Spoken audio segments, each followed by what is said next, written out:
तुझी माझी दिवाळी. दिवाळी हा सर्वात महत्त्वाचा सण मानण्यात येतो. तो एक अतिशय आनंदाचा उत्सव आहे, जो पंचेंद्रियांनी साजरा केला जातो. ही 5 इंद्रिय कोणती तर मानवी शरीर हे 5 ज्ञानेंद्रियांनी किंवा ज्ञानेंद्रियांनी बनलेले आहे. डोळे, ज्यांनी आपण आजूबाजूचं जग पाहतो. नाक, जे वासाची जाणीव देतं. त्वचा, स्पर्शाची जाणीव देते.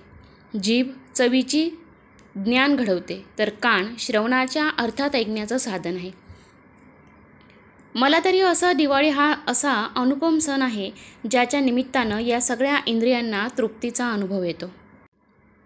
सगळीकडे झालेली साफसफाई, सजावट, रोषणाई, रांगोळ्या या सगळ्यांमुळे नेत्रसुख तर पुष्कळ मिळते. फराळाच्या निमित्तानं आणि नातेवाईकांच्या भेटीगाठीच्या निमित्तानं खाण्यापिण्याची चंगळ असते. त्यामुळे जीभ सुखावते. हे वेगळं सांगायला नको.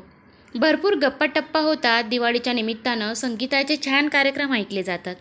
फटाक्यांचे कानठळ्या बसवणारे आवाज सोडले तर कानही अनेक सुश्राव्य गोष्टींचं श्रवण करतात असं म्हणता येईल. पण यापेक्षा सूक्ष्म आनंद मिळतो तो घ्राणेंद्रियाला आणि स्पर्शेंद्रियाला, अर्थात आपल्या नाकाला आणि त्वचेला. दिवाळीमध्ये किती वेगवेगळ्या प्रकारचे गंध मिसळलेले असतात. घरातील फराळ बनत असतानाच भाजणी भाजल्याचा, बेसन भाजल्याचा, तळण्या-मळण्याचा घमघमाट, नव्या कोऱ्या वस्त्रांचं एक वेगळाच गंध, फुलं, गजरे यांचा सुगंध, अत्तराचा सुवास आणि सगळ्यात महत्त्वाचं म्हणजे अभंग स्नानाच्या निमित्तानं मन मोहरून टाकणारा उठण्याचा सुवास. अशी किती उदाहरणं सांगू. घरात दूध उतू जात असेल किंवा गॅसवर ठेवलेलं भाजीचं वरणाचं भांडं करपू लागलं तरच आपल्याला नाक असल्याची जाणीव होते. मात्र या इंद्रियांचे विशेष लाड करायला आपण अनेकदा विसरतो. खरं तर स्वयंपाकघरात तर नाकाचं किती सहाय्य लागतं. फोडणी कशी झाली आहे हे पदार्थाची चव पाहण्यापूर्वी नाकच तर सांगतं. एखादा पदार्थ ताजा आहे की उतरला आहे याच्या परीक्षेसाठीही परीक्षक नाकच. आजूबाजूला दुर्गंध असेल तर बिचाऱ्या नाकाला गुदमरण्याची शिक्षा. पण त्याला शाबासकी किती वेळा देतो हा प्रश्नच आहे. दिवाळीत मात्र नाकाची चंगळ असते असं म्हणता येईल. तीच गोष्ट स्पर्शाला उपयोगी पडणाऱ्या त्वचेची. पाहणं, ऐकणं या गोष्टी तर आपण सतत करत असतो. पण आजूबाजूच्या परिस्थितीचं ज्ञान मिळवण्यासाठी आपली त्वचा किंवा स्पर्श इंद्रिय किती उपयुक्त असतं याकडे आपलं पटकन लक्ष जात नाही.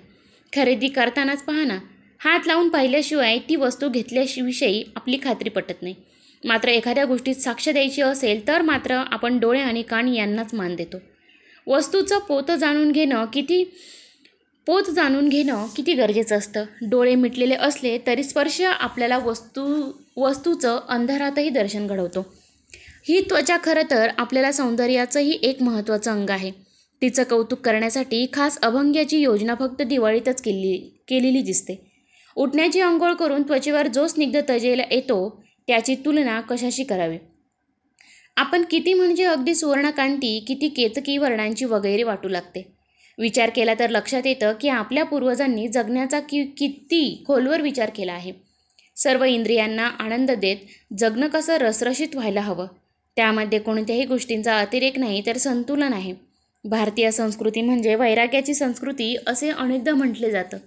पण विरक्ती इतकीच आपल्या संस्कृतीला प्रवृत्तीप्रिय आहे. याच दिवाळी हे उत्तम उदाहरण आहे. दिवाळीच्या निमित्तानं सगळे सुखोपभोग आपण अनुभवतो.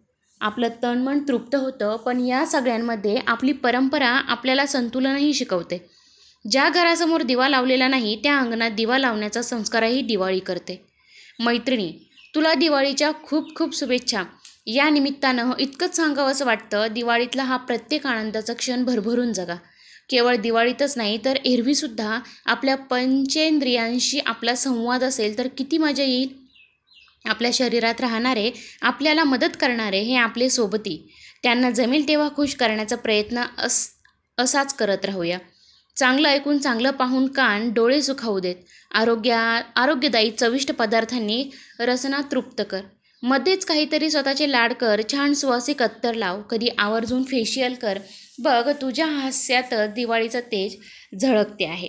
तर मैत्रिणींनो, व्हिडिओ कसा वाटला आणि या व्हिडिओचा जो मेन मुद्दा आहे तो जर तुम्हाला समजला असेल तर व्हिडिओमध्ये मला नक्की सांगा. कमेंटमध्ये नक्की सांगा की या व्हिडिओचा नेमकी मेन मुद्दा काय आहे ते. तर तुम्ही जर माझ्या चॅनलवरती नवीन असाल तर चॅनलला सबस्क्राईब करायला विसरू नका.